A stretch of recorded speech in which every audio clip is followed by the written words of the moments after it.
All right, welcome to another episode of The American Dream, the only show of its kind that goes against the grain of that negative media, where our goal is to educate, empower, and engage. Here's what you're going to see today. A compilation of great interviews between our co-hosts and myself, also integrating in local market experts to give you details about what's happening in your own backyard.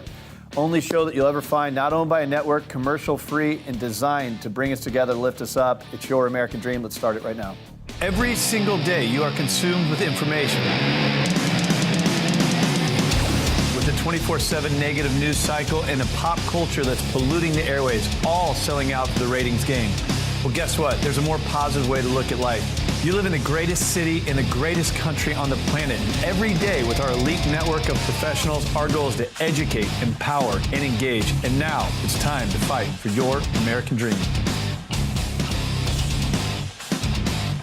Now for the word on the American dream. Hey, look, when you watch the mainstream media, you see a bunch of stuff that you can't control. Trump, politics, the market. I'm not saying you shouldn't stay engaged in this stuff, but you have no influence over them or how it's going to affect your life and your family. On this show, we try and influence you for the positive. So today we're going to be talking about business, things you can control, startup, marketing, what's happening in social media, upcoming trends that you should look forward to. But also, what about your personal business? Your real estate, your mortgage, your finance, your tax plan, your credit scores. These are things that you can control, and that's where we really try and empower your American dream. So today, you're going to see a lot of great So I'm going to tell you what happened right there. We always pride ourselves on being unscripted, and I just botched that so badly. So you know the point I was getting at. Let's start the show. Welcome to the American Dream. Today I have with me Aguam, the CEO of ID Cyber Center.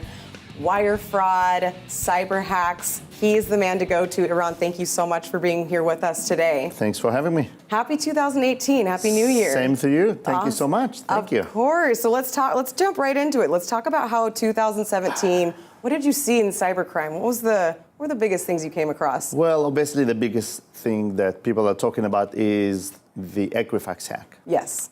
Which left, I believe, every adult in this country that has a social security number, their information is out there. Sure, right. So is it going to get any better?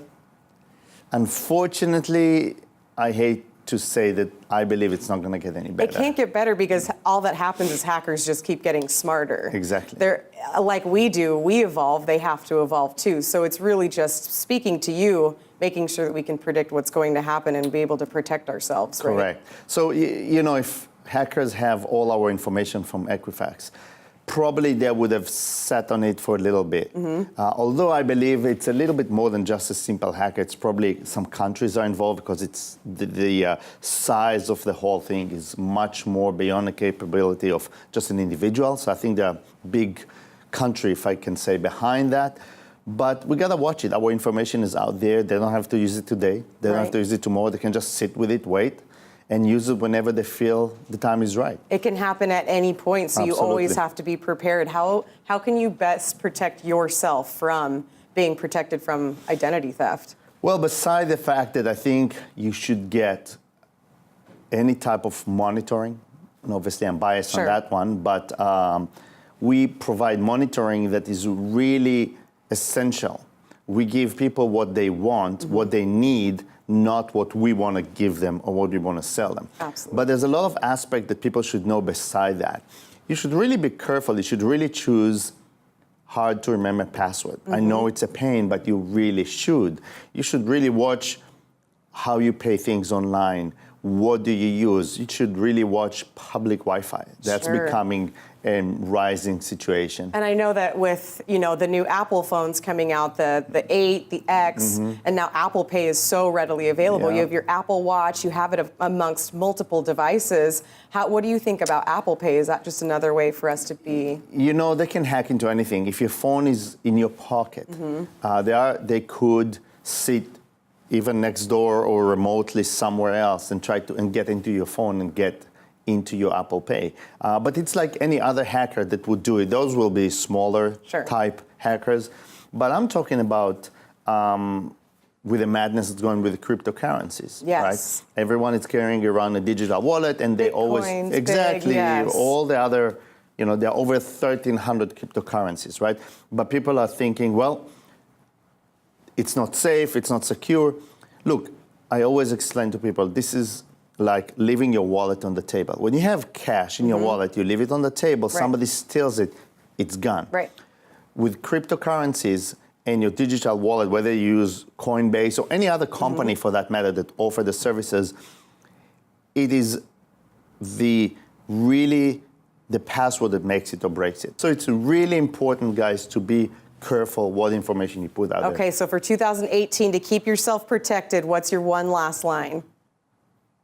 Get monitoring. Get security. monitoring. It's like insurance. It's easy. You need insurance. You can't live without insurance anymore. Those days are over. Absolutely. It's not a question of if, but it's a question of when it's going to happen. Yep. That's it. Well, thank you so much, Eran, for being here with us Thank today. you for Get having me. monitoring. You heard it here. Protect yourself in 2018. We appreciate you. Thank you. Thanks so much. We'll be right back.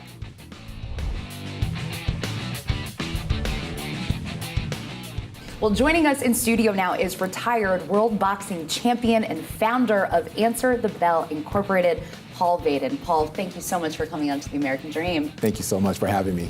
Well, it's wonderful to have you in studio, and I know that you are so busy with so many things that you have going on. So I'd like to talk a little bit about Answer the Bell. Can you talk about how that got started and what exactly that means? Well, at a point in my life during the end of my career, I had some unfortunate episodes that happened in my life. I lost two special individuals to suicide, like back to back in the year of 1999. Following that, I won my third title. An individual that I knocked out in the 10th round, he would never regain consciousness and he would die 15 days later. As I start to move on and try to go on from that, I was having a very difficult time.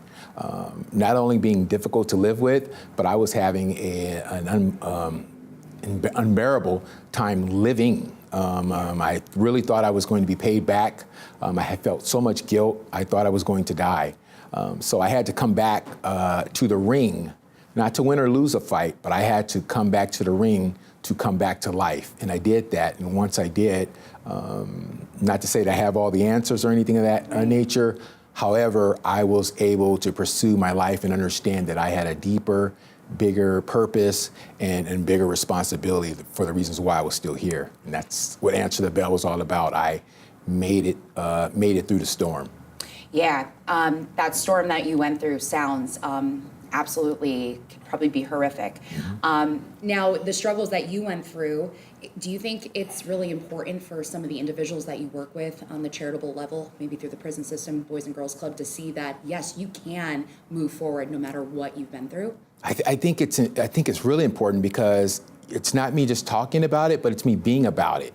And so when they see this individual who is smiling and still soaring and still escalating as an individual, trying at least, it gives them that, two of my favorite words, hope and opportunity. So it gives them the opportunity to want to be hopeful about their future or what they're currently enduring. And I'm just a conversation piece of what can be.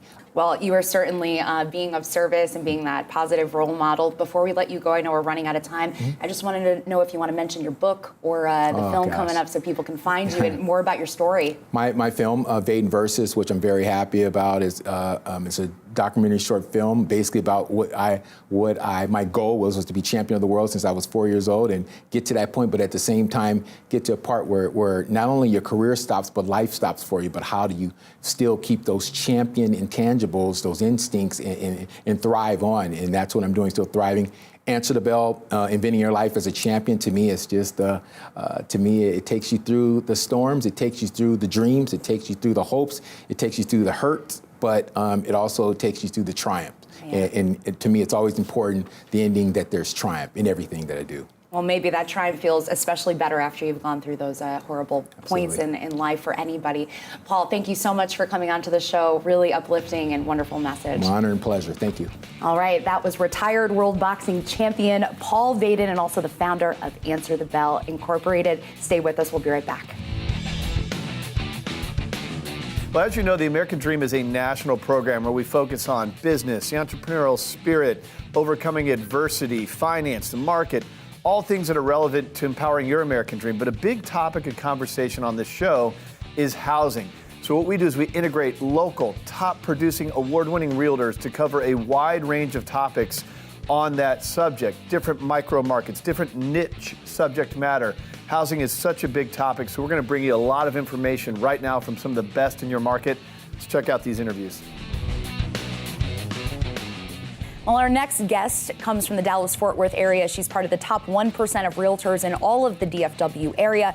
Miss Anastasia Riley, a realtor with Ebby Halliday Realty, specializing in new construction. And she also has a very special guest with her today, Nikki Arnold, a sales consultant with Oakdale and Hampton Homes. Ladies, welcome to the American Dream.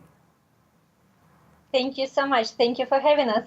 I'm excited. Thanks. I'm excited to have you both. Anastasia, welcome back again. And I'm going to deliver this first question to you, Anastasia, to start. What are the marks of a quality builder? Well, I believe quality builders share a number of key points. This includes using high quality construction techniques and materials, being energy efficient, and having finest finishes. I personally enjoy working with Oakdale Homes because I believe they excel in all of those categories. You can feel the quality when you walk into an Oakdale home. I completely agree with Anastasia. I think that, using environmentally friendly components is a huge, thing. It's important to a lot of the families that we sell to. I also believe that delivering amazing energy efficiency to require, lower utility bills for our clients. I also think that expectations, reputation, and experience is important when, determining any quality builder. We have been known for our integrity and commitment. Our name may be new to Dallas. However, we've been building in the Dallas Metroplex since 1989. And one of the things that we pride ourselves on is we don't want happy clients, we want raving fans. And so it takes our entire team to deliver that quality to our clients and families. Amazing. So how, now you're doing a lot of the energy efficiency that you were saying. Is that a new trend that's starting to take place with new homes? I think it's been around for a little while, but it is definitely something that is extremely important to a lot of our buyers. And it's just like technology, it just keeps advancing and advancing, but we definitely have a great program and we exceed Energy Star requirements. So definitely it's very important. All right. Anastasia, what do you think today's home buyers are looking for in a new home? Well, every home buyer is unique and has a different taste, but most are looking for open living spaces with an abundance of natural light, huge kitchens with top-of-the-line appliances, spacious master bedrooms with luxurious spa-like bathrooms. Media rooms are still in and top on my home buyers I want to list, and so is covered patios. And Nikki, do you also see a little bit of a trend as well in these new homes that home buyers are looking for? Absolutely. I think that the big open spaces, the area, everything Anastasia said, I absolutely 100% agree upon. I also think that, energy efficiency, home automation is another thing that I'm seeing that's important to a lot of my clients. I also feel that the experience is just as important as the features that we offer standard. For many of our buyers, this is going to be the biggest investment that they make in a lifetime. And so we have truly been able to hone in on giving all of our clients that unique experience personal to them. And with all of the different communities that we have throughout DFW, we're able to accommodate multiple different lifestyles and price points in the area. Great. Well, ladies, thank you so much for coming onto the show and giving your insight. Definitely love talking about home buyers and getting into that special home that everybody is hoping to get into a place that they love. So clearly you two are the professionals in that regard. So Anastasia, thank you for coming on and thank you for bringing Nikki as well. Great insight today, ladies. My pleasure. Thank you so much. Thank you. And we'll be right back. You're watching The American Dream. Well, our next guest is in Dallas, and she's here to talk today about the top 5 deadly mistakes buyers make. She's a top associate with RE/MAX Premier Group and in the top 20 for RE/MAX in all of Texas. Please welcome back to the show, Miss Nina Benoit. Hi, Nina. Thank you so much for coming back to The American Dream. Hi, Sarah. Thanks for having me back. So I'm so excited to dive into these top 5 deadly mistakes that buyers can make. And I imagine sometimes maybe that is also financially as well, kind of getting the ducks in a row in order to purchase a home. So are any of those top 5 deadly mistakes have to do anything financially? Yes, one of the, after working with some buyers over time, first-time home buyers as well as experienced home buyers, there's kind of some mistakes that I tend to see. One that's kind of tied to a financial is not getting pre-approved. So it's important for a buyer to meet with their lender or meet with their bank to get pre-approved so they can really determine how much house can they afford. And also getting pre-approved helps us when we negotiate with the seller because it really demonstrates to the seller that they can close on time. So that would be one of the first mistakes that I think buyers would make when it is more related to the financial issues. The second mistake I see buyers make is they're not really aware of the total costs involved. So, we focus on the mortgage payment, and the mortgage payment is important, but there's also other costs that happen throughout the process. So it may be the homeowners association fees, your home insurance, your appraisal value. So it's important for a buyer to know what those costs are going to be so they can have liquid cash available to cover those costs, and then ultimately also knowing what the final closing costs will be. So those are kind of the 2 financial related mistakes I see buyers make. Okay, so definitely knowing all of those costs, like you said, sometimes might not seem like you need as much on the surface, but you might need more with all the different costs that you did detail. Now, what about buyers that they just want to get into a house that they love? Exactly. We all want to get into a house we love, don't we? Yeah, of course. It's important to buy a house that you love, but I think it's more important to buy a house that's going to sell whenever you decide to sell it. So to me, this is one of the most important mistakes that buyers make, is that they really don't consider the resale value of a home. And when I'm taking my buyers through homes and we're taking a look at different properties, I try and point out items that are great for resale. So, is it in a good school neighborhood? Are the ratings for schools great? Does it have good closets and good storage? I mean, I don't think you can ever have too much storage in a house. I would agree. All of those elements are great when you are looking at a house that could help it appreciate in value and be good for resale. But also, going through a property and saying, well, what hinders resale value? Does it back to a busy street? You don't want to be too close to commercial and retail. Here in Dallas, master bedrooms on the second floor don't sell as well as masters on the first floor. If you're an out-of-town buyer, you may not know that. So kind of being aware of the things that may be unique to your market, but also how that would impact your resale for a house when you're looking to sell it. I love that because it's sort of that forward thinking just in case it comes around to selling this. And I know at times when, like you said, people get into the homes that they love, it can be a little bit of that emotional attachment. So maybe the resale value's not on their minds, but at least an agent like you is there to sort of remind them of that, to have that forward thinking. So I love that point. So we talked about 3 deadly mistakes. What are the final 2? So I would say the next one is kind of an easy one, but things that sometimes buyers don't do is they don't get a home inspection. It's really important to get a home inspection and get a qualified inspector to inspect the house. You don't want to try to save a little bit of money now that's going to cost you a lot of money in the future. So it just also helps you plan any major repairs that may be on the horizon so that you know what kind of cash you may need available and you can have those repairs planned for. Sure. The last mistake I would say that buyers make is they kind of limit their searches to open houses and online resources. You really should leverage your realtor, use them, and find out what information do they have that could help you with your buyer search. So a lot of times we have access to hip pocket listings, homes that haven't even hit the market yet. And we can show you those homes, get you into those properties, and they may work out to be a great fit for a buyer.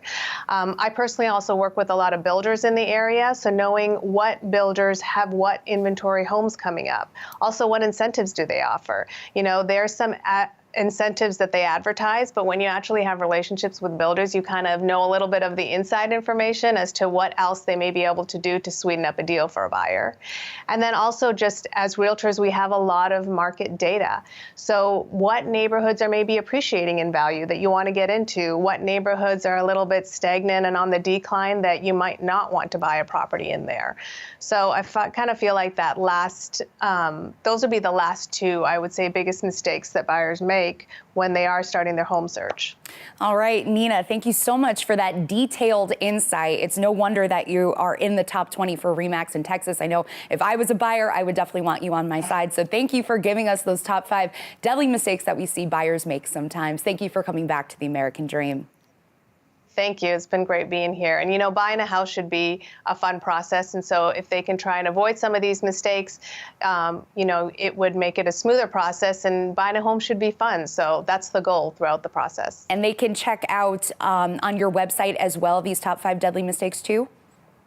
Yes, these are the top 5, I'd say, but there's other mistakes that buyers make along the way. So yeah, feel free to reach out to me. Feel free to visit my website, and I can share with you some of the other mistakes buyers make and how you can minimize that to lead to a smoother transaction. All right, Nina, thank you so much. We'll see you soon. Thank you. And you're watching The American Dream. Stick around. We'll be right back.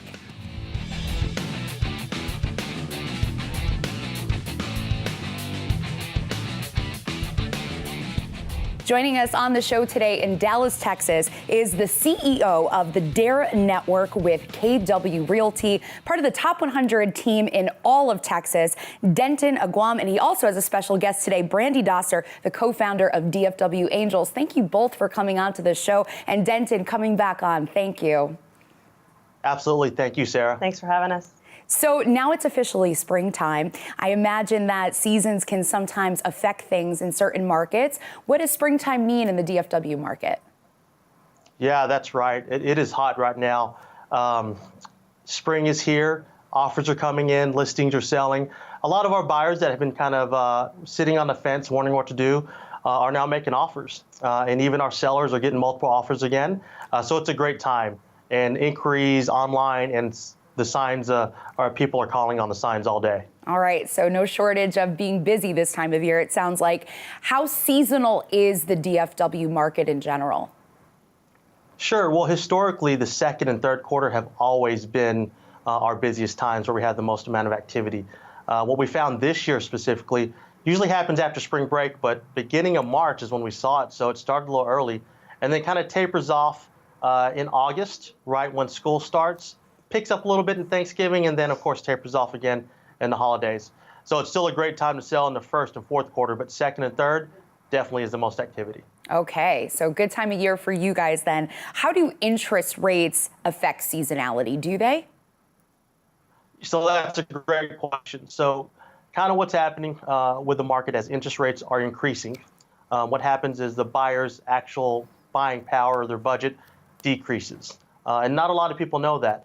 So if they're going out and looking at houses that they were formerly pre-qualified for and interest rates go up, they may not be able to afford that home anymore. So what I recommend is if you're a buyer buying in this market, go talk to your mortgage officer today, find out what's going on, and then talk to your professional realtor as well, because there are some ways in the contract in the state of Texas to protect you if rates go too high. Okay, all right. So clearly, if anybody needs a professional to talk to, they can always talk to you, Denton. And you also brought Brandy here today as well, co-founder of the DFW Angels. So Brandy, can you tell us what the mission is of the DFW Angels? Yeah, absolutely. So DFW Angels is a nonprofit organization, and our mission is to walk alongside foster children and their caregivers. So children get removed from their homes due to abuse or neglect, and they're placed in the foster care system where they move an average of 7 times in 2 years. So we found that with consistent support through what we call our Love Box program, we can really make a change in that statistic. So we're happy to bring this program to DFW in April. Yeah, what exactly is the Love Box group? Yeah, so the Love Box program is an opportunity to connect with fellow volunteers. So basically you create a group, coworkers, friends, family, and we'll match you with a foster family in the area. You'll go out monthly to the homes. You'll bring a box full of goodies for the kids and the family, and so you're meeting practical needs that way. But you're also connecting with them, building relationships, mentoring them. and giving them that support and that love that the children really lack a lot of the times in foster care. So we found that it made a huge difference in behavior, and it's really made a huge impact. Now, just finally, Brandy, how can people get involved if they want to? Yeah, so we're going to be launching our website in the next couple of weeks. It's www.dfwangels.org, but you can find us on Facebook and Instagram now. All right. Well, thank you so much, Brandy, for that information. That's such great work that you do out there in the Dallas-Fort Worth area. So thank you both for coming on today. Denton as well. Always so great to have your insight. It's so clear that you are a very successful real estate agent out there in Dallas. So thank you so much. Thank you. Thank you. And you're watching The American Dream. Stick around. We'll be right back. You just heard from award-winning realtors about your marketplace. It's one thing to find your dream home. It's another thing to finance it. I've traveled the country to find the best mortgage experts in every city. You're going to hear from yours in a Mortgage Minute right now. Let's check it out.